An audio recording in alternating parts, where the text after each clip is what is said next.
우리는 복의 근원으로 세상에 심겨져 있습니다. 우리가 없으면 세상은 복을 받을 수가 없습니다. 그렇기 때문에 우리의 사명이 큰 거죠. 지옥에 꼼짝없이 갈 수밖에 없는 그들이 우리의 십자가 복음, 예수 복음을 우리가 전하면 저들은 그 복음을 듣고 믿어서 구원에 이르게 되는 줄로 믿습니다. 하나님께서 우리를 성령께서 임하셔서 우리를 변화시키시고 깨트리시는 모난 부분을 깨트리시고 하시는 이 목적, 그 이유는 이 시대에 하나님께서 우리를 의의 도구로, 하나님의 귀중한 도구로 우리를 쓰시려고 하는 하나님의 섭리인 줄로 믿습니다. 부단히 하나님은 성령 우리를 변화시키시고 그 다음에 또 우리를 깨트리시고요, 높아진 마음을 낮아지게 만들고요, 이렇게 부단히 우리들에게 역사하시는 것입니다. 그것은 뭐냐면 나를 통해서, 귀한 그릇 되어서 나를 통해서 복음이 땅끝까지 증거되게 하기 위해서 나를 그렇게 선택하시고 부르셔서 이렇게 훈련하시고 깨트리시고 또 이렇게 변화시켜 가시는 줄로 믿습니다. 그런데 우리가 온 세상에 복음이 전해지는 데 있어서 가장 큰 장벽이 무엇일까요? 무엇이 복음을 전하는 데 있어서 장벽일까요? 그것은 복음을 받아들이지 않는 사람들의 무관심, 냉대, 완고함, 고집, 이런 것들이 아마 이제 복음이 저들 심령 깊숙이 영혼에까지 빛을 비추지 못하는 것 같습니다. 그러나 이런 것들보다도 더 크고 높은 장벽이 있습니다. 그것은 바로 복음을 전해야 하는 사람들 속에 있는 편견입니다. 편견. 복음을 전하는 자들이 가지고 있는 편견이 복음을 증거하는 데 있어서 가장 큰 장애물입니다. 편견이라고 하는 것은 언제나 한쪽으로 치우친 생각으로 사람이나 사건을 대하게 됩니다. 자기 주관적이다 보니까 편견은 그릇되게 됩니다. 예수님을 믿고 구원함을 받아 하나님의 자녀가 된 사람들의 마음 속에도 나도 모르게 편견이 숨어 있습니다. 예수님을 믿고 구원을 받아 하나님의 자녀가 된 사람들 마음속, 성령을 받은 사람들 마음속에도 이 편견이 숨겨져 있는 것입니다. 우리는 하나님의 말씀을 굳게 잡고 그 위에 견고히 서서 편견된, 잘못된 이 편견을, 높은 성벽을 무너뜨려야 될 줄로 믿습니다. 왜요? 하나님의 의의 도구로 귀하게 쓰임받아야 되기 때문에 그렇습니다. 저는 오늘 예수님의 사도였지만, 그리고 3년 동안이나 예수님을 따라다니면서 교육받고 훈련받고 예수님이 행하신 모든 기적들을 다 목도한, 그리고 예수님과 동행했던 한 사람이었던, 그런데 이 사람은 이 편견을 가졌던 한 사람을 소개해 드리려고 그럽니다. 그 사람은 바로 사도 베드로입니다. 베드로는 부활하신 예수님을 만나고 성령을 받고 그런 변화가 된 사람입니다. 성령 충만함도 받았습니다. 그가 설교할 때는 수천 명씩이 예수님께로 돌아오는 역사가 사도행전 3장에 2장 3장에 걸쳐서 기록되어져 있습니다. 수많은 병든 자들이 고침을 받고 기적도 행하기도 했습니다. 여러분, 그런 수제자 베드로에게 편견이 있었습니다. 아니, 예수님을 직접 만나서 교육받은 베드로에게요? 예스? 이런 기적을 많이 일으켰던 베드로도, 수제자 1세기 때에 수제자 베드로에게도 편견이, 심각한 편견이 있었습니다. 첫 번째로 어떤 편견이냐? 이방인에 대한 편견입니다. 베드로는 이방인에 대해서 심각한 편견을 가지고 있었습니다. 사도행전 10장에는 로마 백부장 고넬료라고 하는 사람이 복음으로 변화가 되고 세례받은 사건이 사도행전 10장에 이렇게 기록되어져 있습니다. 이 과정에서 이 베드로의 마음속에 편견이 나타나게 됩니다. 베드로는 당시에 유대인들이 가지고 있는 편견을 그대로 수제자였지만은, 예수님을 따르는 사람이었지만은 편견을 베드로가 그대로 당시에 유대인들이 가졌던 편견을 그대로 가지고 있었습니다. 고넬료는 로마의 군대의 장교입니다. 예, 그런 고급 장교였는데 유대인들이 믿는 하나님, 유일하신 여호와 하나님, 천지를 창조하신 전능자 하나님, 그 하나님을 잘 믿는 경건한 로마 군대의 고급 장교입니다. 유대인들이 중요시하게 여기는 기도와 그리고 구제, 금식도 성실히 행했던 사람이 고넬료입니다. 그런 그가 어느 날 환상을 보게 됩니다. 하나님의 천사가 고넬료에게 찾아왔습니다. 요바에 있는 베드로를 너희 집에 초청하여라. 천사가 얘기하는 겁니다.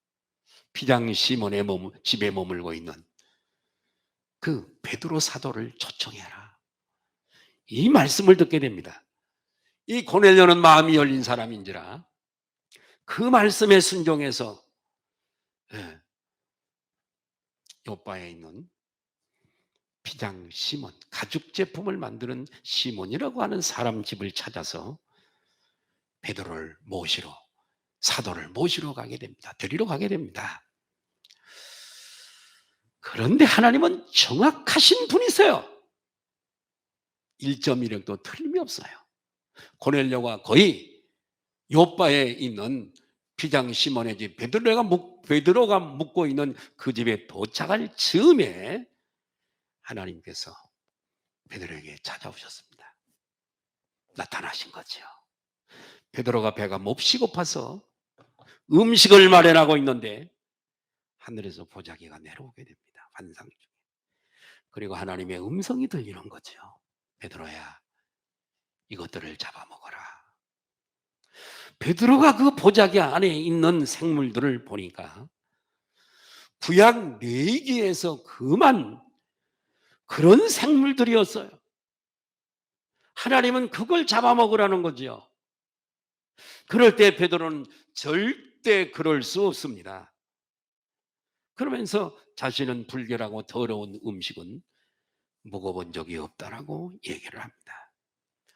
베드로는 철저히 유대인으로 지키는 음식법을 유대인들은 먹을 수 있는 음식과 먹을 수 없는 음식을 성경적으로 구별해 놓고 먹지 못하는 음식은 절대로 먹지 않았습니다.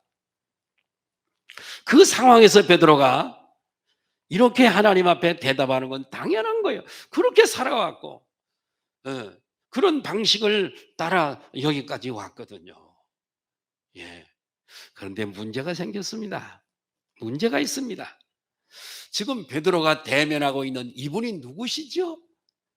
하나님이십니다. 율법을 내신, 율법을 명령하신 하나님. 율법을 주신 분이 지금 율법을 넘어서 베드로에게 말씀하시는 겁니다. 이제는 율법 시대가 지나가고 성령의 법 시대가 도래했거든요. 이해가 되시면 아멘 하십시다. 예. 그런데 베드로는 율법을 주신 여호와 하나님보다도 율법이 더 중요하다고 생각을 한 겁니다. 예. 그래서 율법을 주신 하나님이 말씀하시는데도 안 먹겠습니다. 못 먹겠습니다. 이렇게 얘기하게 된 거죠.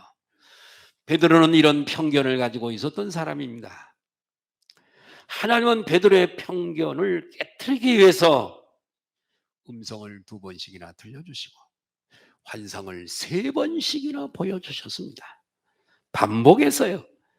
베드로는 성령 안에 있었기 때문에 하나님이 무엇을 말씀하시는지를 깨달을 수가 있었습니다. 적어도 사도행전 10장쯤이면 사도행전 1장, 2장의 오순절 마가의 다락방에 성령의 임하심을 충분히 능력을 힘입었던 베드로인지라 성령을 받고 성령 안에 있었기 때문에 하나님이 지금 하시는 말씀을 2번, 3번 반복해서 보여주시고 말씀하시는 그 음성이 무슨 말씀인지를 깨달을 수 있었습니다.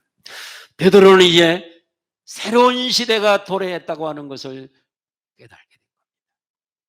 율법 시대가 지나가고 예수 그리스도께서 초림해 오셨고 성령이 임하셨어요. 새로운 시대가 도래했다는 것을 깨달았습니다. 오랜 시간 율법의 근거에서 살아왔지만은 이제는 성령 안에서 율법이 폐지되고 성령의 법을 따라 살아가야 할 시대가 왔다고 하는 것을 베드로는 여실히 깨닫게 된 겁니다. 여러분, 편견은 성령 안에서 하나님의 특별한 계시곧 하나님의 말씀을 통해서 깨트려야 될 줄로 믿습니다. 누구처럼요? 베드로처럼 하나님께서 베드로에게 이 환상을 보여주신 이유가 무엇이겠습니까? 만약 하나님의 계시가 이런 계시가 없었다면 이방인 하나가 백부장이 요바에 와서 자기가 먹고 있는 피장 시몬의 집에 요바 항 근처에 머물고 있는 자기에게 찾아와서 갑시다. 하나님이 내게 말씀하셨습니다. 갑시다. 여러분, 이방인을 베드로가 따라갔겠습니까, 여러분? 철저히 율법에 통제되는 삶을 살았던 베드로는 갈 리가 만무합니다. 따라가지 않았을 겁니다. 당시 유대인들은요, 이방인의 집에 들어가는 것조차 제약시했습니다. 절대로 이방인들 집에 들어가지 않았습니다. 이방인과 함께 식사하면 율법을 어길 뿐만 아니라 엄청난 죄를 짓는 것이라고 생각을 했습니다. 심지어는 이방인을 개라고 불렀습니다. 심지어는 이방인들은 지옥의 불쏘시개라고 생각을 했습니다. 이 심각한 유대인의 한 납비는 이렇게 얘기를 합니다.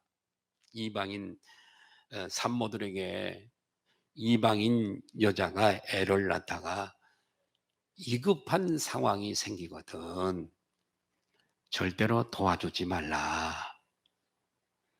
왜요? 또 한 명의 이방인이 태어나기 때문이랍니다. 여러분, 세상에 이런 심각한 상황이 어디 있습니까? 하나님이 그런 분이십니까? 베드로는 하나님이 보여주신 환상과 이 계시를 통해서 고넬료가 찾아오고 고넬료가 당도하기 전에 이 환상을 다 베드로에게 보여주셨기 때문에 고넬료의 설명을 듣고 고넬료의 제안을 받아들이고 가이사라까지 동행을 하게 되어집니다. 자, 2번째로 하나님은 차별하지 아니하시는 하나님이세요. 할렐루야.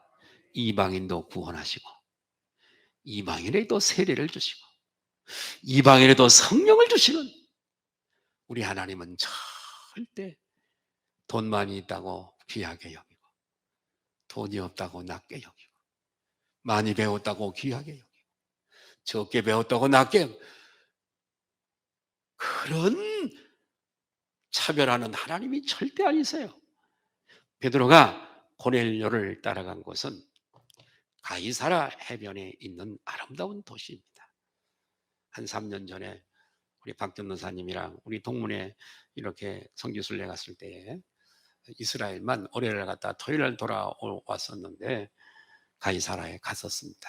지중해 해변. 우리 전에 우리 권사님들하고 갔을 때도 수년 전에 갔을 때도 거기 가이사라 요빠항도 갔었고요. 지중해 연안이죠. 지중해 항구예요. 여기도 갔었습니다. 네, 아름다운 도시죠. 예, 로마의 황제 아우구스투스 시절을 높이기 위해서 붙여준 이름 가이사라. 가이사라가 두 군데 있어요. 빌립보 가이사라가 있어요. 예, 전도하러 가셨다가 예수님의 제자들에게 얘들아, 사람들이 나를 누구라 하더냐? 예, 어떤 일은요 엘리야라고 그러고요. 예, 세례 요한이라고도 하고요. 예, 에레미야라고도 하더이다. 그래, 너희는 나를 누구라고 하더냐? 주는 그리스도시요 살아계신 하나님의 아들이시나이다라고 고백을 베드로가 했더니 바요나 시몬아 내가 복이 있도다. 이를 알게 하여서 너의 알게 한 것은 너 혈육이 아니라 하늘에 계신 아버지께서 알게 하셨느니라. 이렇게 칭찬하셨던 그 가이사라 빌립보인데, 이 가이사라 오늘 배경에 나오는 가이사라는 요파 근처에 있는 지중해 그 항구입니다. 항구 가이사라. 이 가이사라라고 하는 이곳은 이제 그 로마의 로마 부대 본영이 있었던 곳이고요. 예, 로마 총독의 간저가 있었던 곳이 바로 가이사라입니다. 체육관도 넓게 있고요. 예, 뭐 상당히 그 규모가 엄청 커요. 그렇기 때문에 이 가이사라의 로마 군 부대에 근무를 하기 때문에 이 로마 이 장교는 집이 가이사라예요. 자, 오늘 본문은 고넬료가 베드로를 어떻게 찾아오게 되었는지, 베드로가 고넬료에게서 무엇을 깨달았는지를 고백하는 내용입니다. 베드로의 고백을 보십시오. 그가 무엇이 변화되었고 무엇이 깨졌는가 오늘 한번 추적을 해보자고요. 자, 첫 번째로, 자, 베드로는 자신 안에 있는 인종적인 사람을 차별하는 인종적인, 유대인들은 귀하게 여기고 이방인들은 천하게 여기는 인종적인 편견이 깨지고요. 그리고 하나님은 모든 사람을 받으신다고 하는 사실을 오늘 고넬료의 사건, 그 가정에 되어진 일을 통해서 깨달은 줄로 믿습니다. 다시 말씀드리면 베드로는 자기 안에 있는 인종적인 편견, 이것이 아이스브레이크, 그 얼음판에 금이 가듯이 그것이 박살나버리고, 하나님은 유대인만 받으시는 하나님이 아니라 하나님은 하나님을 경외하고 예수 그리스도를 믿는 모든 사람을 다 받으시고 성령을 내려주신다고 하는 사실을 베드로가 최초로 이렇게 깨닫게 된 줄로 믿으시면 아멘 하십시다. 사도행전 10장 34절 35절을 보실까요? 시작. 베드로가 입을 열어 말하되 내가 참으로 하나님은 사람의 회모를 보지 아니하시고 각 나라 중 하나님을 경외하며 의를 행하는 사람은 다 받으시는 줄 깨달았도다. 이로 하나님을 경외하는 거예요. 그리고 의를 행한다는 말을 예수 그리스도 믿는다는 말로도 해석할 수 있어요. 그런 모든 사람은 다 받으신대. 이해가 되시면 아멘 하십시다. 예. 이렇게 깨달음이 우리에게도 있는가? 사랑하는 성도요, 모든 사람을 받으시는 하나님을 깨달았는가? 이런 깨달음이 없으면 다른 사람을 차별합니다.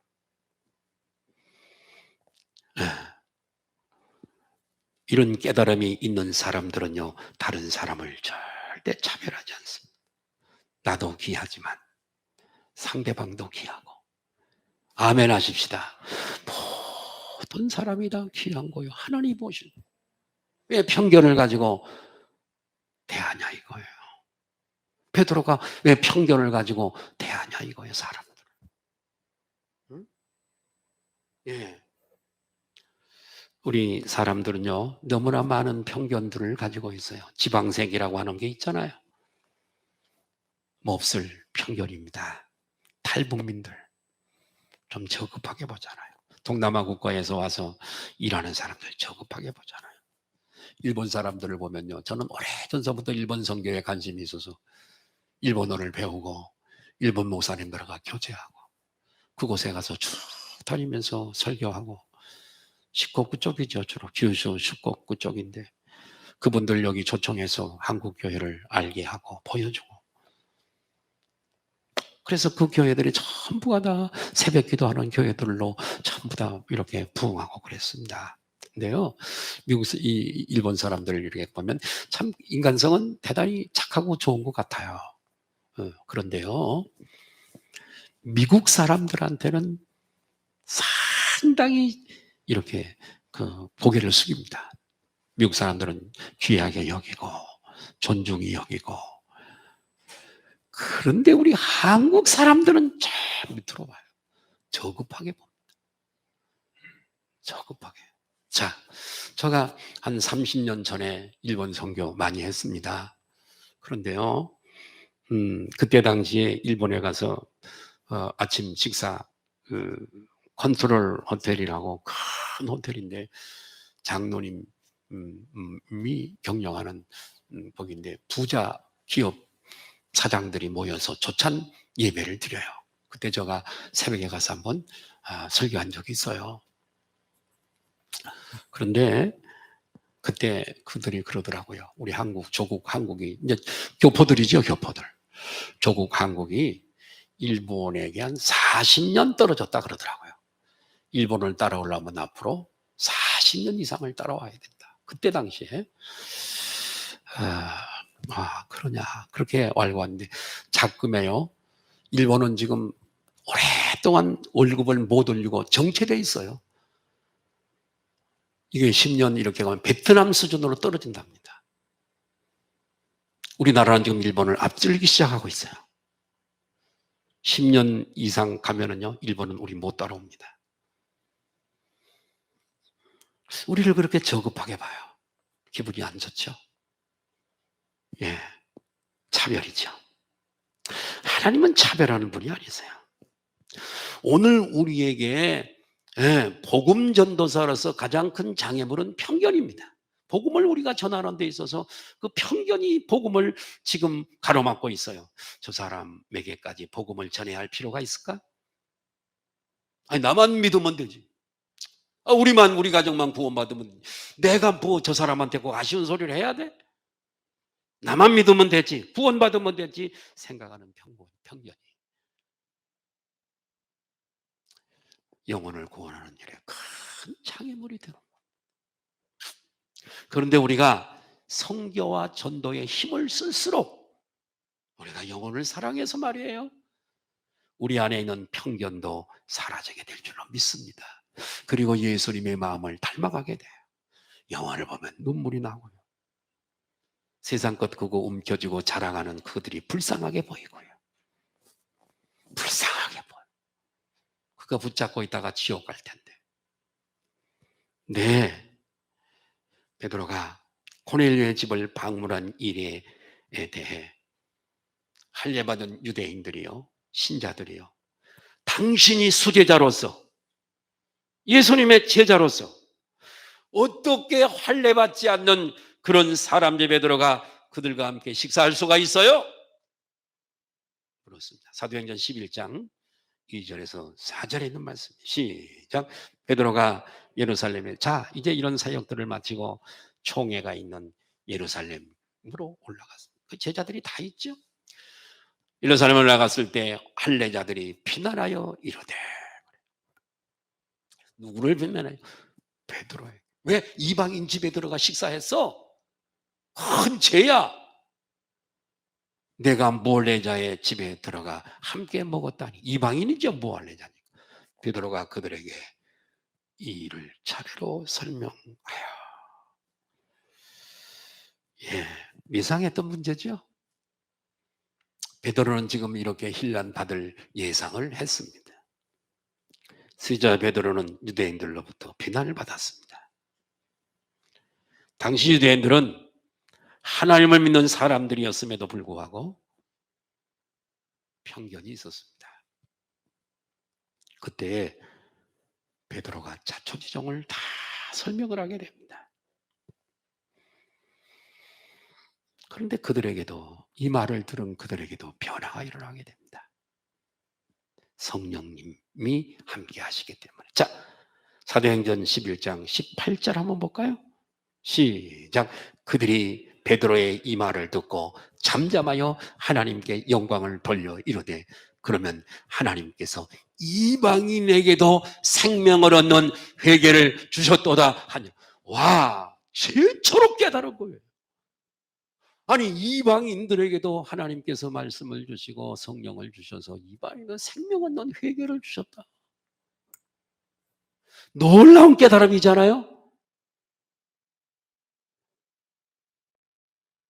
율법이 예루살렘에서 시작해서 이제는 복음이 온 세계로 뻗어져 가는 시발이지 않냐, 이 말씀.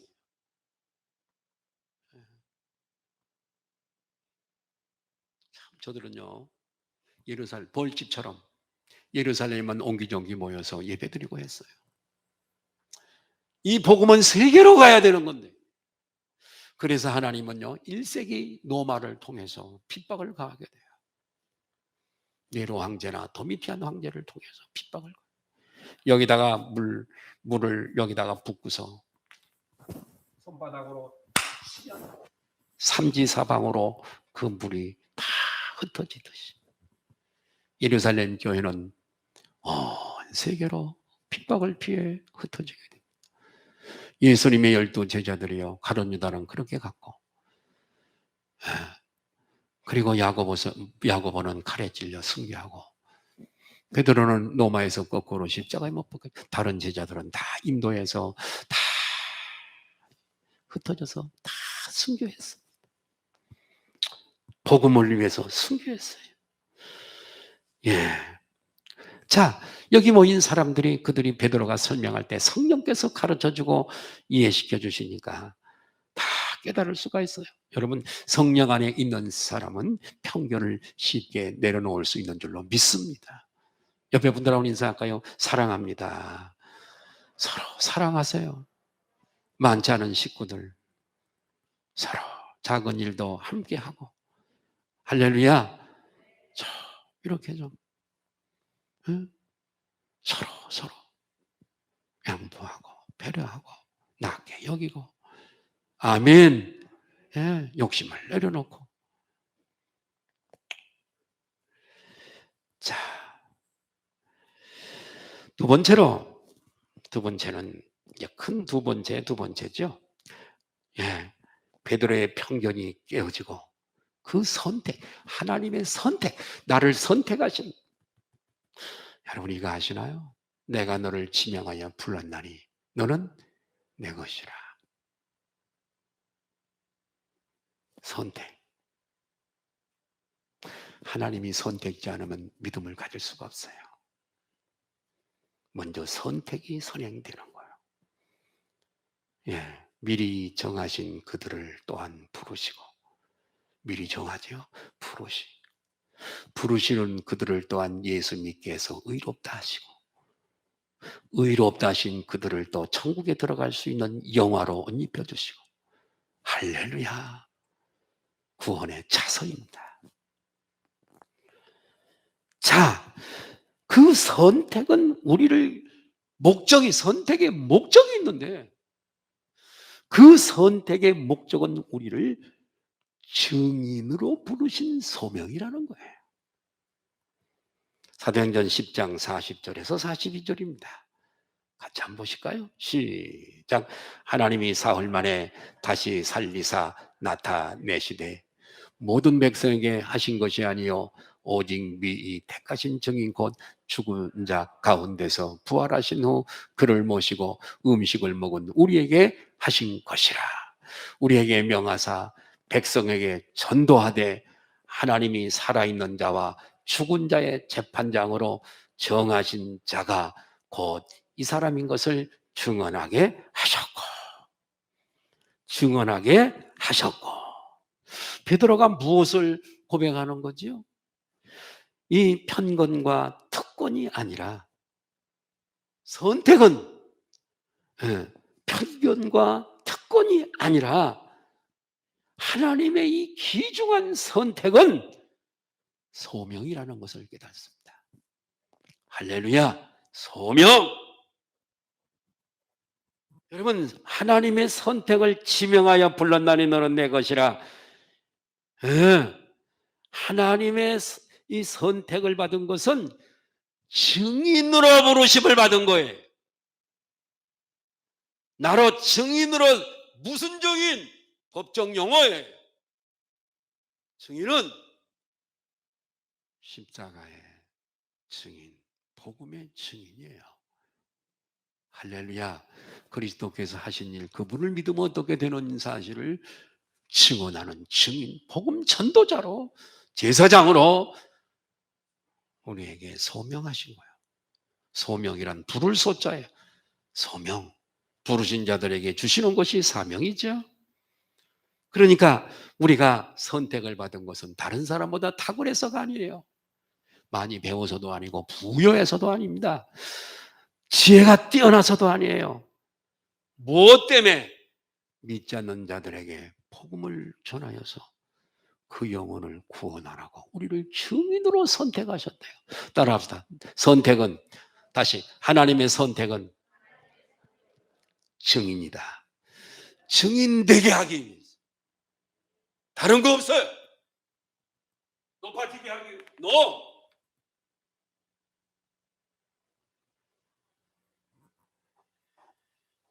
이것을 우리가 깨달아야 합니다. 사도행전 11장 4절에서 18절을 좀 길게 좀 볼까요? 일부 예배 때도 내가 길게 봤어요. 같이 한번 봅니다. 18절까지 한번 길게 보시죠. 시작. 베드로가 그들에게 이 일을 차례로 설명하여 이르되 내가 욥바시에서 기도할 때에 황홀한 중에 환상을 보니 큰 보자기 같은 그릇이 내 귀에 매어 하늘로부터 내려오 내 앞에까지 드리워지거늘 이것을 주목하여 보니 땅에 네 발 가진 것과 들짐승과 기는 것과 공중에 나는 것들이 보이더라. 또 들으니 소리 있어 내게 이르되 일어나 잡아먹으라 하거늘 내가 이르되 주님 그럴 수 없나이다. 속되거나 깨끗하지 아니한 것은 결코 내 마음에 들어간 없나이다 하니 또 하늘로부터 두 번째 소리 있어 내게 이르되 하나님이 깨끗하게 하신 것을 내가 속되도다 하지 말라 하더라. 이런 일이 세 번 있은 후에 모든 것이 다시 하늘로 끌려 올라가더라. 마침 세 사람이 내가 유숙한 집 앞에서 있으니 가이사랴에서 내게로 보낸 사람이라. 성령이 내게 명하사 아무 의심 말고 함께 가라 하시매 이 여섯 나에 함께 가서 그 사람의 집에 들어가니 그가 우리에게 말하기를 천사가 내 집에 서서 말하되 내가 사람을 요바에 보내어 베드로라는 시모를 청하라. 그가 너와 내 온 집이 구원받을 말씀을 내게 이르리람을 보았다 하거늘 내가 말을 시작할 때 성령이 그들에게 임하시기를 처음 우리에게 하신 것과 같이 하는지라. 내가 주의 말씀에 요한은 물로 세례를 베풀었으나 너희는 성령으로 세례를 받으리라 하신 것이 생각났노라. 그런즉 하나님이 우리가 주 예수 그리스도를 믿을 때 주신 것과 똑같은 선물을 그들에게도 주셨으니 내가 누구이기에 하나님을 능히 막겠느냐 하더라. 우리에게 주셨던 동일한 성령을 이방인인 저들에게도 내려주시는데 할렐루야. 누가 막겠는가? 하나님이 허락하시는 행하는 일을 누가 감히 막겠는가? 그들에게 이 말을 듣고 잠잠하여 하나님께 영광을 돌려 이르되 그러면 하나님께서 이방인에게도 생명 얻는 회개를 주셨다다 하니라. 할렐루야. 놀라운 거잖아요. 이방인도 예수 믿어 회개하여 구원에 이르게 되어지는 놀라운 역사가 여기 일어나는 겁니다. 하나님이 우리를 선택하신 목적이 또 다른 곳에 이렇게 기록되어져 있습니다. 요한복음 15장 16절입니다. 우리 같이 한번 보실까요? 자, 시작. 너희가 나를 택한 것이 아니야. 내가 너희를 택하여 세웠나니 이는 너희로 가서 열매를 맺게 하고 또 너희 열매가 항상 있게 하여 내 이름으로 하나님께 무엇을 구하든지 다 받게 하려 함이라. 할렐루야. 여기서 택한 거, 선택이에요. 열매는 복음이에요. 복음의 열매. 전도예요, 전도. 우리를 부르신 목적이 전도예요. 열매가 전도라고요. 전도의 열매. 네. 하나님께서 열매를 맺게 하기 위해 증인이 되달라고 우리를 선택하시는 것입니다. 하나님은 편애하신 분이 아니에요. 우리를 선택해서 열방을 향해 증언하여 그들의 영혼을 구원하라고 하는 것이죠. 자, 출애굽기 19장 5절 6절 한번 볼까요? 자, 시작. 세 개가 다 내게, 세 개를 우리 손에 맡겼대요. 이스라엘에게, 우리에게. 그래서 이 사명을 가지고 세계에 나가서 선교하는 선교사들이 세계에서 우리나라가 2등이잖아요. 우리 교단에서도 엄청난 목사님들이 많이 나갔어요. 세계가 다 내게 속하였나니 너희가 내 말을 잘 듣고 내 언약을 지키면 너희는 모든 민족 중에서 내 소유가 되겠고 너희가 내게 대하여 제사장의 나라가 되며 거룩한 백성이 되리라. 너는 이 말을 이스라엘 자손에게 전할지니라. 하나님의 선택은 선교적입니다. 전도적이에요. 하나님이 우리를 선택하신 선택은 전도적이고 선교적인 거예요. 끝. 없어요. 그 이상. 왜 우리를 선택했냐 이거지요.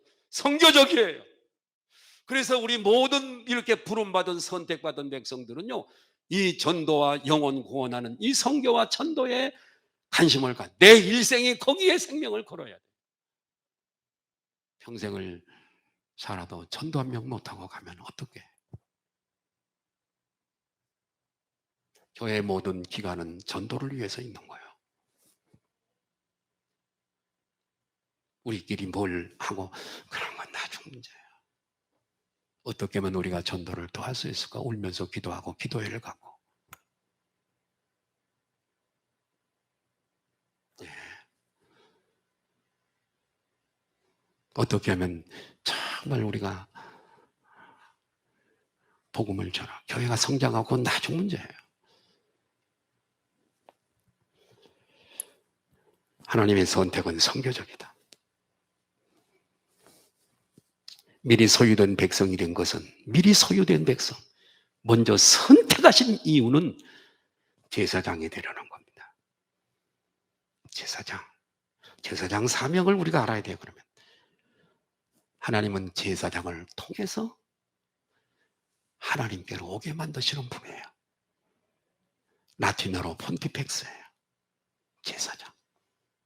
제사장을 통해서, 구약의 용어예요. 제사장을 통해서 하나님께로 가게 하는, 고로 여기 제사장의 사명을 줬다잖아요. 옆에 분들로 인사하세요. 우리는 제사장들입니다. 다른 의견 낼 것도 없어요. 어떻게 하면 복음을 전할 수 있겠어요? 후반기에 복음을 전해야 돼요. 그래서 목사님 나는 바빠서요. 시간이 안 돼요. 직접. 그러면 돈으로 내세요. 선교비로 내세요. 여하튼 복음은 전파돼야 돼요. 할렐루야. 선택의 나를 부르심의 목적이 그건데. 잘 먹고 잘 살고 떵떵거리고 그게 아닌데. 미리 선택받은 자가 증인된 소명을 감당하지 않으면 편견에 사로잡히게 되고 하나님께 사랑을, 축복을 받지 못해. 거기 가서도 내가 내게 90년 줬잖니? 뭐 하다가 왔니? 아이고, 먹고 살기가 얼마나 힘든 줄 알아요? 먹고 살다가 왔어요. 이래서는 안 된다는 거죠. 몇 명 전도했지? 한 명도 못 했어요. 내가 90년 줬는데? 예. 정신이 바짝 들지 않으세요? 내일 모레 가서 만날 텐데. 코로나 때문에 많은 사람들이 먼저 가잖아요. 여기 살아 돌아오신 분들도 많고 저도 살아서 돌아왔습니다. 죽을 뻔했다고. 살아서 돌아왔어요.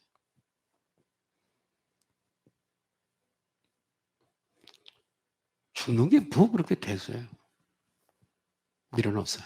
다만 저분 앞에 가서 코피 터지는 게 문제. 그게 두려운 거지. 하나님 아직이에요. 그것 때문에요. 아직이에요. 그러는 거지. 다 가면 내 시체 다 알아서 가족들이 할 거고, 뭐 가진 것도 없고, 뭐 물려줄 것도 없고.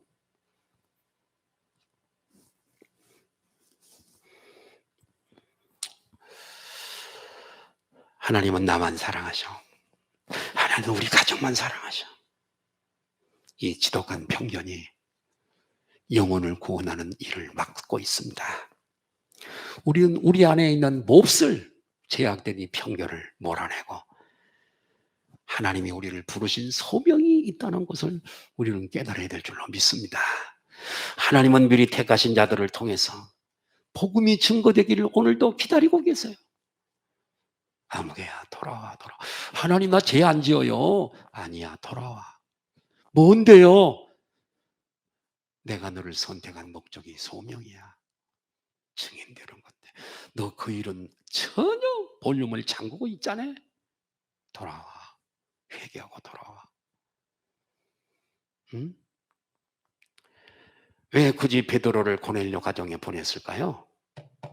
고넬료는 이미 경건한 사람이에요. 기도하는 사람이에요. 구제하는 사람이에요. 금식하는 사람이었어요. 훌륭한 인품을 가진 사람이고 열린 마인드를 가진 사람이었어요. 지혜가 있는 사람이고 깨달을 수 있는 사람이었어요. 그런데 부활하신 주님이 직접 고넬료에게 말씀하셔도 얼마든지 깨닫고 전도자가 될 수 있었을 텐데 왜 환상을 보여주시고 요바에 있는 베드로를 초청해서 이렇게 말씀을 듣게 하시는 걸까요? 편견 때문입니다. 고넬료와 그 가정 식구들만 구원받는 것이 목적이 아니요. 나만 예수 믿고 천국 가는 게 목적이 아닌 거예요, 여러분. 에? 하나님은 먼저 믿는 사람을 통해, 먼저 선택받은 사람을 통해 영혼을 구원하시려고 하는 프로젝트를 갖고 계신 줄로 믿습니다. 나를 통해서 하나님이 계획을 세우셨어. 나를 통해서 많은 사람들이 하나님께로 돌아올 수 있는 제사장에게 직분을 주시고 오늘도 고대하고 목마르게 기대하고 계시는 거예요. 세 번째로 베드로는 모든 사람이 동일한 성령 체험을 할 수 있다는 것을 깨달아요. 이방인들은 아니요. 우리에게만 성령 충만이요. 아니요. 이게 깨져버려요. 사도행전 10장 44절 47절 한번 볼까요? 시작. 베드로가 이 말을 고넬료의 집에 가서 설교한 거예요.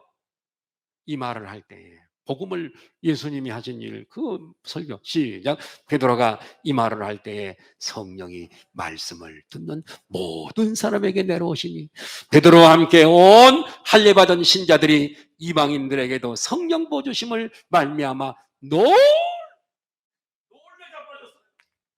세상에 이런 일이 방언을 말하고 충만한 성령 임재를 체험하게 되어지는 베드로와 유대인들은 성령 체험은 자신들만 할 수 있다고 받을 수 있다고 생각했는데 그런데 자신들이 오순절에 경험했던 똑같은 홀리 스피릿 성령 체험을 이 자리에서 일어나게 된 거거든요. 세상에 이런 일이 깜짝 놀랐습니다. 예. 성령 체험은 우리만 할 수 있는 것이 아닙니다. 복음이 전해지는 곳이면 고넬료의 가정처럼 어디서든지 성령님이 동일하게 역사하시는 줄 믿으시면 아멘 하십시다. 그리스도의 몸된 지체가 하나 될 수 있는 것도 성령님이 동일하게 내 안에 있는 성령님이 상대방에도 역사하시기 때문에 모습은 다르고 고향은 다르고 학력의 유무가 다르고 다 달라도 주장하시는 분이 성령님 한 분이시니 제도와 문화, 언어와 모양이 달라도 동일하신 성령님이 역사하시면 우리가 하나 될 줄로 믿습니다. 성령님이, 악령이 역사하면 안 돼. 마귀가 역사하면 안 돼. 동일하신 성령님이 함께 하시면 하나가 될 줄로 믿습니다. 내가 선택받은 것은 나의 자랑이 아닙니다. 내가 선택을 통해 이 선택은 나의 어떤 능력이 아니에요.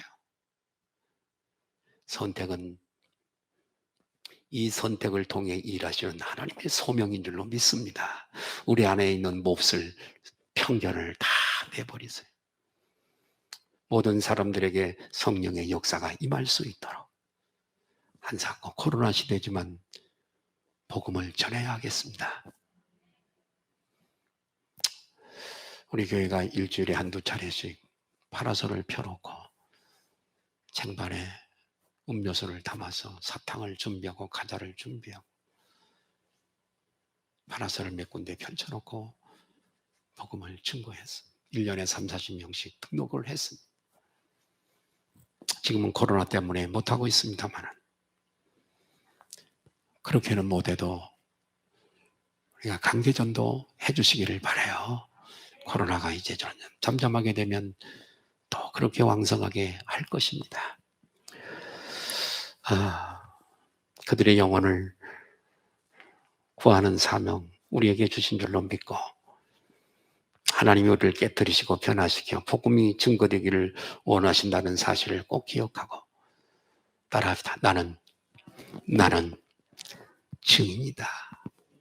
따라합시다. 나는 제사장이다. 할렐루야. 기도하시겠습니다.